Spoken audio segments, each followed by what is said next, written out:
Muy bien, mis amados hermanos, estamos abriendo la palabra del Señor en Hechos capítulo 2, comenzando con el versículo 42. La semana pasada hemos visto cómo, primero Dios se movió y luego Israel tuvo que hacer una movida, ¿se acuerda? Y hemos dicho que ellos respondieron, reconsideraron, recibieron y resguardaron. Esta mañana quiero hablarles acerca de las prácticas de la primera iglesia y comenzamos con el versículo 42, donde vamos a volver a tocar este versículo que dice que perseveraban en la doctrina de los apóstoles. Y ahí encontramos la primera práctica. La primera práctica es perseverancia. Leo conmigo, perseverancia. Ok, eso está en el versículo 42. ¿Y en qué perseveraban? Es la pregunta. Dice que perseveraban en la doctrina de los apóstoles. Eso significa la enseñanza de los apóstoles. La enseñanza de los apóstoles. Importancia, hermanos, porque sabe que a veces hay personas que están confundidas, quieren ir a encontrar la doctrina en cualquier otro libro, ¿se dan cuenta? Pero la enseñanza de los apóstoles era lo importante. ¿Y a dónde tenemos esa enseñanza, hermanos? Dígamelo usted, ¿dónde tenemos esa enseñanza? Aquí está la palabra, ¿verdad? Está en las cartas del Nuevo Testamento. Segunda de Tesalonicenses 3:12, vea lo que dice ahí. Segunda de Tesalonicenses 3:12. Lo leímos esta mañana, pero lo vamos a volver a repetir y es importante que usted lo vea.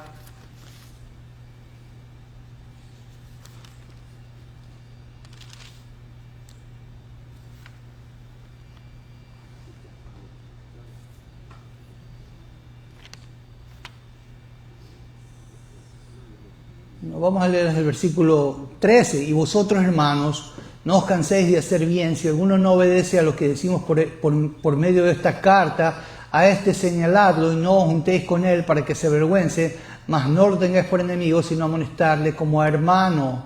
Yo les decía esta mañana que las palabras de los apóstoles en el Nuevo Testamento, que están expresadas en las cartas, en este caso la segunda carta de Tesalonicenses, no son opcionales. Dígalo conmigo, no son opcionales.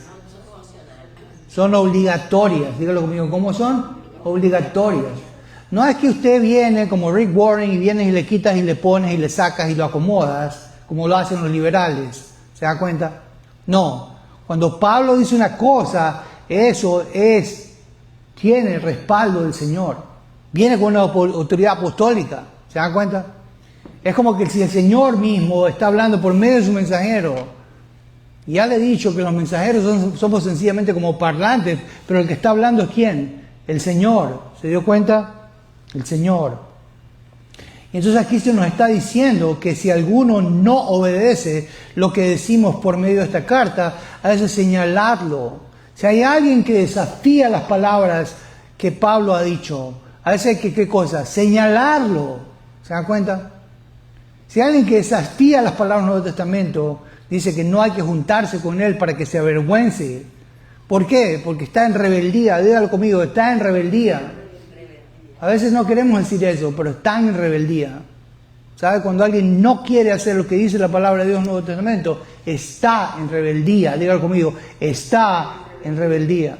¿Sabe?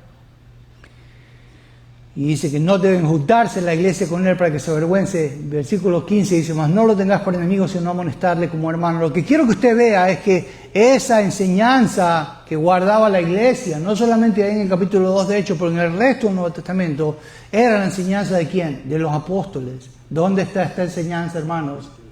Aquí está. Vea lo que dice segunda de Pedro 3:2, ¿ok? Segunda de Pedro 3:2. Vamos rápido para allá.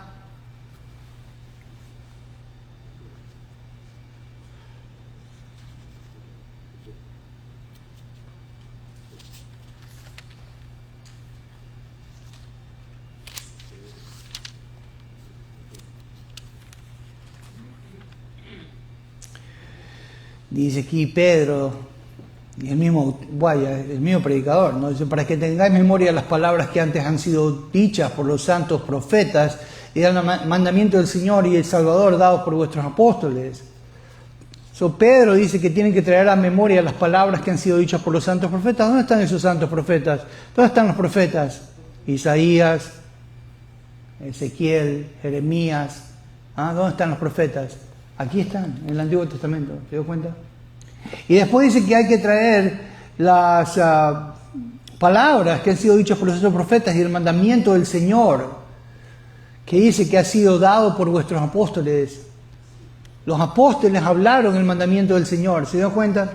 ¿Dónde están esos escritos que hablan del mandamiento del Señor dado por los apóstoles? Aquí está, ¿se dan cuenta? Aquí está. Dígalo conmigo, aquí está. Vea lo que dice Judas ahora, capítulo 1. Bueno, Judas solamente tiene un capítulo. Pero Judas 1, 17, ¿no?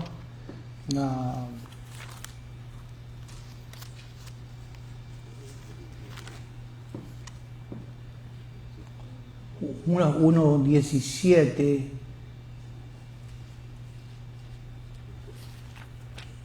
Déjeme llegar para allá también.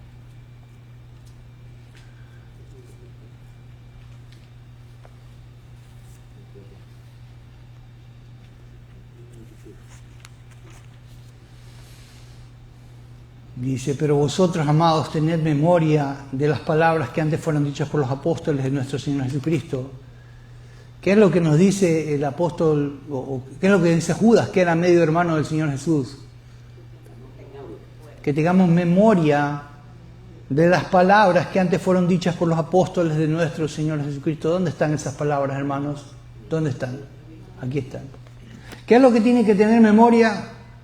De las palabras del libro de Sinclair Ferguson, las palabras del famoso hermano de República Dominicana, Dios lo bendiga, de todos los demás, ¿no?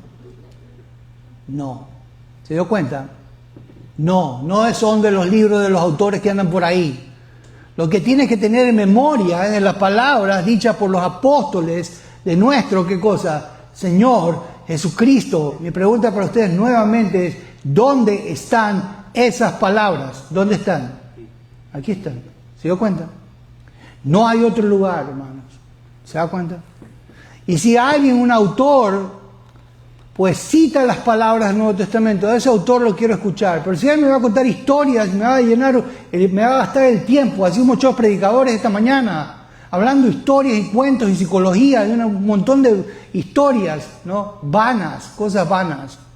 Gastan el tiempo, gastan el papel. Hacen un montón de libros y publicaciones que no sirven para nada. ¿Saben? A mí me han regalado un montón de libros, los tengo tirados ahí, porque no quiero verlos, ni siquiera quiero abrirlos, porque son palabras vanas. ¿Se dan cuenta? Solamente alguien ha llenado las páginas y como le dieron publicidad a ese libro, por eso lo vendieron. Pero ¿qué aprendo yo de eso? Nada. No quiero que un predicador tampoco, escuchar a un predicador que me diga un montón de filosofía. A eso le llaman a veces predicación expositiva. Filosofía es. Y entonces el predicador dice, bueno, si no es de arriba es de abajo, si no es de abajo es a la izquierda, si no es a la izquierda es a la derecha. Me estás haciendo gastar el tiempo. No quiero escuchar filosofías huecas. ¿Se da cuenta? Lo que quiero es que alguien me abra las palabras de los apóstoles. Que alguien me abra las palabras de los profetas. Hermanos, hablo de una manera dura, pero quiero que usted entienda que de acuerdo a Judas, ¿qué es lo que usted tiene que tener memoria, hermanos? ¿Qué es lo que tiene que tener memoria? De las palabras que antes fueron dichas por los apóstoles de nuestro Señor Jesucristo. No gaste el tiempo con personas en la radio, en la televisión, que hablan un montón de cosas que no son las palabras de los apóstoles. ¿Se dio cuenta? Apague el televisor, apague el radio, abra qué cosa. ¿Qué es lo que tiene que abrir, hermano? La Biblia. ¿Se dio cuenta? Porque aquí están las palabras de los apóstoles. Y así es como la iglesia perseveraba. Así es como la iglesia crece. Por eso dice Pablo en el libro de Efesios capítulo 2 versículo 20. Vea lo que dice aquí. Dice aquí, y el verbo griego es un auristo que significa que habían ya sido edificados. Esa es la iglesia de Éfeso, ¿no? Dice sobre el fundamento de los apóstoles. ¿Cuál fundamento? Claro, el fundamento que era Cristo por las palabras de los apóstoles y los profetas. Siendo la principal piedra del ángulo, Jesucristo mismo, en quien todo el edificio bien coordinado va creciendo para ser un templo santo del Señor, en quien vosotros también sois edificados juntamente para morada de Dios en el Espíritu. Hermanos, ¿sabe qué? Mire, escuche, mire lo que le voy a decir. ¿Sobre quién está siendo edificada esta iglesia, hermanos? ¿Sobre quién? ¿Sabe sobre quién? Sobre el fundamento de los apóstoles. ¿Dónde está ese fundamento, hermanos? Aquí está. Y dice, y los profetas del Antiguo Testamento. ¿Se dan cuenta? Y después dice, siendo la principal piedra del ángulo de Jesucristo mismo, porque tanto profetas en el Antiguo Testamento como apóstoles en el Nuevo Testamento hablan del mismo personaje central. ¿De quién están hablando? De Cristo. Es teología bíblica, una teología bíblica que apunta a Jesucristo desde Génesis hasta el libro de ¿qué cosa? De Apocalipsis. ¿Se dan cuenta? Y dice, en quien todo el edificio, la iglesia, bien coordinado, va creciendo para ser un templo santo en el Señor, en quien también vosotros sois juntamente edificados para morada de Dios en el Espíritu. ¿Sabe cómo viene el Espíritu? Cuando agarra la palabra de Dios y por medio de la enseñanza de la palabra de Dios, lo que pasa es que nos está haciendo crecer en un templo espiritual santo. ¿Cuántos se acuerdan cuando usted llegó a la iglesia y no sabía tanto de la palabra, pero hoy día es un templo? Usted ha sido edificado. ¿Cuántos conocen más de la palabra de Dios hoy día? Y pueden decir que han crecido. Tienen músculos, ¿verdad? Ya reconocen lo que dice el Nuevo Testamento, ¿verdad? Ya. ¿Por qué? Porque el Espíritu de Dios tomó la palabra de Dios y sabe una cosa, lo ha ido edificando. A todos nos ha ido levantando. Es un desafío para el pastor también, ¿se dan cuenta? Yo también soy confrontado y tengo que ser enfrentado por estas palabras para abandonar el pecado, de ser edificado, de ser conformado más a la imagen de Jesucristo. Pero yo decía, las prácticas de la primera iglesia, la primera era perseverancia, volvemos a Hechos capítulo 2, versículo 42, pero después tenemos otra, y es que se nos dice que perseveraban en la enseñanza de los apóstoles, en la comunión. Yo le dije que eso era el compañerismo unos con otros, ¿no? Que viene de la palabra Heberut, que significa, o viene de Haber, que habla de un amigo, ¿no? Sabe que la iglesia es una comunidad de amigos, amén. Todo lo que hacemos, cuando nos reunimos a comer, cuando nos reunimos a orar, por eso es importante que comamos juntos, hermanos, ¿se dio cuenta? Porque en medio de esa comunión que tenemos, lo que pasa es que florece la amistad, amén. Pues es una comunión unos con otros, y después dice el partimiento del pan, ¿no?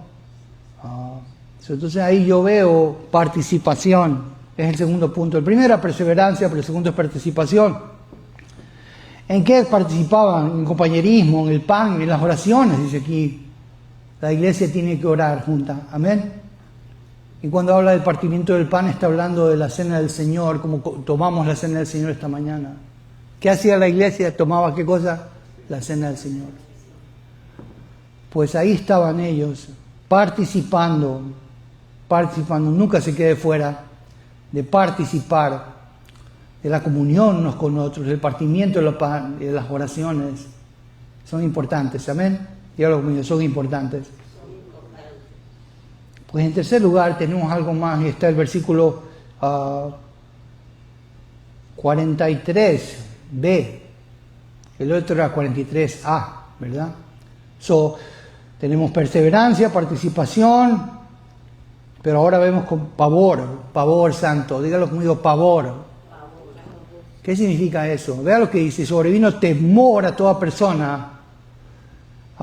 Pues, ¿cómo es eso? Sobrevino temor. ¿Por qué dice temor, hermanos? ¿Por qué dice temor? La palabra griega es la palabra phobos, ¿no? Algunos dicen temor reverente. Nada de temor reverente. La palabra phobos hablaba de terror. Dígalo conmigo, terror. Cuando Moisés escuchaba los truenos, y usted ha escuchado los truenos también, ¿verdad? ¿Usted tiene temor reverente o usted tiene terror? Dígame la verdad, ¿qué es lo que tiene? Terror, ¿qué es lo que tiene? No, aquí no me están diciendo la verdad. Cuando suena el trueno, patapum, así, ¿qué es lo que usted tiene? Terror, ¿se da cuenta? Pues había terror, había un pavor en la iglesia. ¿Por qué había terror en la iglesia? ¿Sabe por qué había ese terror? Porque sabían lo que había dicho Pedro. Decía que viene un día inminente de la ira de Dios. Y por eso les había dicho, sed salvos de esta perversa generación. A veces la iglesia va hablando por ahí, hay que ser salvos, hay que ser salvos, hay que ser salvos. ¿Salvos de qué es la pregunta? ¿Sabe qué es ser salvo? Del Dios que tiraba los truenos en el monte Sinaí. Terror. ¿Se dio cuenta de eso? Porque Dios es fuego, ¿qué cosa? Consumidor. ¿Se da cuenta? Pues el Señor Jesús dijo así, mire, Él dijo así, mire, tenga miedo al que te puede echar con cuerpo al infierno, dijo así. ¿Se da cuenta? Después que te mueres, te echa todavía el alma al infierno. Separado para siempre de Dios. Terror, terror, terror. Pues había un terror de que ese Jesús que el pueblo había participado en mandarlo a la cruz, pues venga a juzgarlos como un juez. Yo le dije que la palabra Señor tiene que ver con la palabra juez. Como juez y Mesías. Así que el pueblo, escuchando a los apóstoles, tenía un terror. ¿Sabe qué es lo que yo escucho hoy día, hermanos? Mire, escúcheme. Hay un montón de predicadores en varios lugares predicando esta mañana y van a predicar más tarde también. Pero ¿sabe una cosa? ¿Sabe lo que no encuentro en sus mensajes? Terror. ¿Se dan cuenta? Quieren hablarle lo que el mundo quiere escuchar. Y por cierto, tenemos hoy una sociedad de snowflakes. ¿Se da cuenta? ¿Cuántos saben eso, no? No le hables muy fuerte porque el asunto es que entonces se va a dañar psicológicamente. ¿Se dio cuenta? No, si lo que tienes que hacer es hablarle más fuerte. ¿Se da cuenta? Lo que tienes que hacer es hacerlo entrar en terror. Dígalo conmigo, terror. ¿Qué cosa? Para que le tengas temor al Dios Santo. El principio de la sabiduría es el temor a qué cosa? A Jehová. ¿A temor a quién? A Jehová. Tienes que entender que Dios es Kadosh, Kadosh, Kadosh. Santo, santo, santo. Es tremendamente santo y no es el cliché de R.C. Sproul. No es. ¿Se da cuenta? Significa que Dios es lo máximo en santidad. ¿Se dio cuenta? Lo máximo en santidad. Significa que, mira, te fulmina, tienes que temerle. Por eso dijo Pedro, conducíos con temor todo el tiempo de vuestra peregrinación. Y Pablo habló de que uno tiene salvación, pero tiene que ocuparse, y por cierto, no es ganarse la salvación con temor y temblor, no, porque la salvación ha sido ganada. Pero si usted la tiene, entonces ahora tiene que ocuparse de la salvación con qué cosa, con temor y qué cosa, temblor. ¿Cómo vamos a entrar al reino celestial en medio de ese Dios 3 veces santo? ¿Ah? ¿Cómo vas a entrar ahí? Con temor y qué cosa, temblor. ¿Se dan cuenta? Y dice así, bástate mi gracia porque mi poder se perfecciona en qué cosa, en tu debilidad. Es por gracia que vamos a entrar delante de ese Dios santo. ¿Se dan cuenta? Pues había un pavor. ¿Cuáles eran las prácticas de esta primera iglesia? Había un pavor, había una perseverancia, había una participación, había un pavor, pero algo más. Versículo 5 dice que habían prodigios. Eso está en el versículo, 43b. Dice que y muchas maravillas y señales eran hechas por los apóstoles. Diga conmigo, por los apóstoles. ¿Por quiénes? Los apóstoles. Pero no eran los apóstoles truchos, esos que andan por ahí, ¿no? Hay uno que vino y entonces se mandó a hacer una tarjeta de apóstol y entonces ahora quiere que todo el mundo le diga apóstol. ¿Se da cuenta? Ajá, pero no es así el asunto. ¿Se dio cuenta? No es tampoco que la congregación viene y dice, es que lo vamos a llamar apóstol, entonces todos le dicen, todos se ponen de acuerdo, entonces lo llaman apóstol. ¿Se dan cuenta? No es que tampoco el tipo va a pagar $300 para que venga otro grupo, un par de pipones que están por allá, y entonces lo que hacen es que le da un diploma que dice que él es apóstol, pero pagó $300 por ese diploma. ¿Se dio cuenta de lo que pasó? Eso no es. Dígalo conmigo, ¿cómo es? Eso no es. La Biblia habla de apóstoles. ¿Cuáles son esos apóstoles? Los 12 apóstoles más Pablo. Por cierto, Pablo no es el 12º apóstol, Matías es, porque eso es lo que dice Hechos capítulo 1. Pablo es un apóstol especial a los gentiles, a las naciones. ¿Se da cuenta? Pero esos 12 apóstoles tenían unos prodigios. Dígalo, ¿qué era lo que tenía? Prodigios. Por eso algunos sacaban a los enfermos, dice el libro de los Hechos, lo vamos a ver, para que la sombra del apóstol Pedro los tocara. Y solamente con la sombra se podían sanar. ¿Se dio cuenta de eso? Cuando Eutico se cae de la ventana porque estaba dormido, sabe que vino Pablo y haciendo un acto profético, ¿no? Pues lo levantó, es lo que quiero decirle. Lo levantó de los muertos. ¿Se dio cuenta? Dorcas también se levantó de los muertos. Así como Lázaro se levantó de los muertos. ¿Se dio cuenta? Pero esto no fue un fake. Esto no fue alguien que le pagaron para que dijera que le dolía la cabeza y ahora ya no le duele. ¿Se dio cuenta? No es que le dijeran, es que yo tenía fibromialgia. Bueno, ¿y cómo sabemos que tenía fibromialgia? Porque la fibromialgia aparecen los síntomas y desaparecen. ¿Cómo sabíamos que era verdad o no? ¿Se da cuenta? Milagros falsos. Hoy día hay apóstoles falsos, haciendo profecías falsas. Y lo único que están así, lo único que quieren hacer, escúcheme, ¿saben lo que hacen? Es traer a la gente a estas campañas de sanidad, ¿verdad? Pero sencillamente para sacarles el dinero. Ya. Yo escuché una vez a uno de esos que se viste de blanco por ahí todavía, el gran apóstol, ¿no? Y después de que ya se acabó el asunto, dicen, bueno, el asunto es que ahora quiero que pasen adelante los que van a dar $1,000.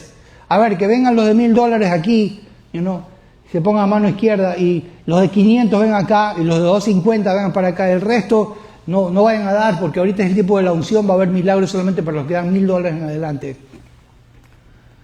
Y eso hace todas las campañas de sanidad, aquí después en el Miami Arena. Bueno, escúcheme esto. ¿Qué tal? Oiga, ¿cuánto gana un predicador de eso por 3 noches de sanidad? ¿Se dio cuenta de eso? Eso no están por hacer milagros. Esos milagros son falsos. Lo que están es por saquear a las masas. ¿Se dio cuenta de lo que le dije? Pero así no era con los apóstoles. Señales de apóstoles habían sido hechas. Vea lo que dice Pablo en 2 Corintios capítulo 12, versículo 12. Dice ahí Pablo en 2 Corintios 12, dice así, léalo conmigo.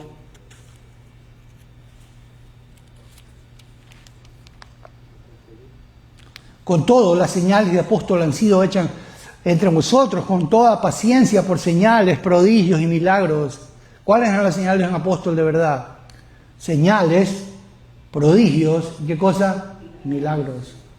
Pero no milagros truchos. No eran milagros truchos, eran que levantaban a un muerto y lo volvían a la vida. ¿Se dio cuenta? ¡Wow! Okay.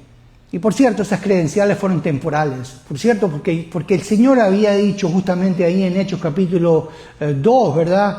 Había dicho justo en el versículo 19, había dicho que daré prodigios arriba en el cielo y señales abajo en la tierra. Era durante el tiempo del templo en que habían estas señales. Pero hemos visto varias señales esta mañana, o estas prácticas de la primera iglesia. Primero le dije perseverancia, participación, pavor, le dije prodigios. Pero por último le quiero hablar de algo más, y es que habla de provisión. Dígalo conmigo, provisión.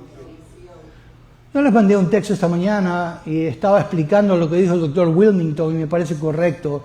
La iglesia primera, ¿no? Pues practicaba una provisión que también era temporal. ¿Ok? Y pues era una provisión comunitaria. Amén. Porque dice el versículo 45... Bueno, el versículo 44, todos los que habían creído estaban juntos y tenían en común todas las cosas. 45, vendían sus propiedades y sus bienes los repartían a todos según la necesidad de cada uno. Dígalo conmigo, según la necesidad de cada, ¿qué cosa? Cada uno. Esto era una forma de común unidad. Pero como dijo el doctor Wilmington de Liberty University, esto no era comunismo. ¿Se dio cuenta? Esto no es la doctrina de la... vamos a decir así, la doctrina de la vivienda colectiva, del comunismo, ni tampoco es que se juntan todos los bienes para redistribuirlos equitativamente, como dice el comunismo. ¿Se dio cuenta de eso? Y por cierto, el comunismo dice así, lo tuyo es mío. Es lo que dice el comunismo. Tú tienes un edificio, es mío. Tú tienes una casa, es mía. Tú tienes un negocio, es mío. Todas las compañías del Estado, todas las compañías, ¿se dan cuenta? ¿Se apropian de qué cosa? De todo. Porque todo lo tuyo es qué cosa, que eso es comunismo. ¿Se da cuenta? Algunos que quieren comunismo aquí en este país. Yo quisiera agarrarlos en peso a todos y mandarlos a Cuba, ¿verdad? Para que experimenten lo que es comunismo, ¿ya? O a otros países que son verdaderamente comunistas.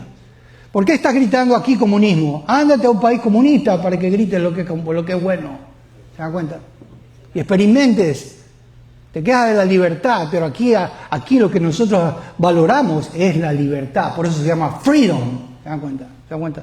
Eso es lo que cantamos ayer. ¿Se dan cuenta? Freedom, libertad significa eso. Pero aquí se nos dice lo siguiente. Había algo que se llamaba comunidad. Común, unidad, eso significa, ¿no? Y eso significa que lo que es mío es tuyo. Significa que la iglesia se preocupaba por los primeros creyentes, los nuevos creyentes que habían venido. ¿Se acuerdan que ellos habían venido? Recién habían escuchado el evangelio. Ahí, como 3.000, dice que fueron varones que escucharon el evangelio. Y no sabemos, algunos dicen que eran como 5.000, otros dicen que eran hasta 9.000, sin contar a las mujeres y niños. O sea, 3.000 solamente contando a los varones. Pero era una iglesia nueva. ¿Cómo se iba a sustentar esa iglesia? ¿Cómo se iba a sustentar? Porque la iglesia, mire, la iglesia local, los hermanos locales, hacían un esfuerzo y daban de su pobreza, si se quiere, para ayudar a estos hermanos, porque cuidaban a las personas. Como dice mi esposa por ahí, a las ovejitas de Cristo. ¿Está usted cuidando a las ovejitas de Cristo? Porque eso es lo que quiere el Señor. Amén.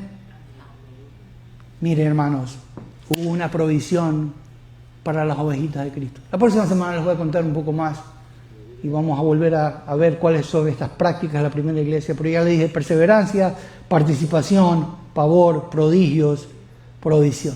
Amén. Gracias, Señor, por este ejemplo que nos da la iglesia primera, Señor, de perseverancia en tu palabra, participación en el compañerismo, en el pan, en las oraciones, un pavor santo, porque tú eres un Dios santo, prodigios, Señor, que eran temporales por los apóstoles, y tu provisión por los nuevos creyentes. Ayúdanos a cuidar a los nuevos, ayúdanos a cuidar a los viejos, ayúdanos a cuidar a todos. En el nombre de Jesús te lo rogamos, Señor. Amén.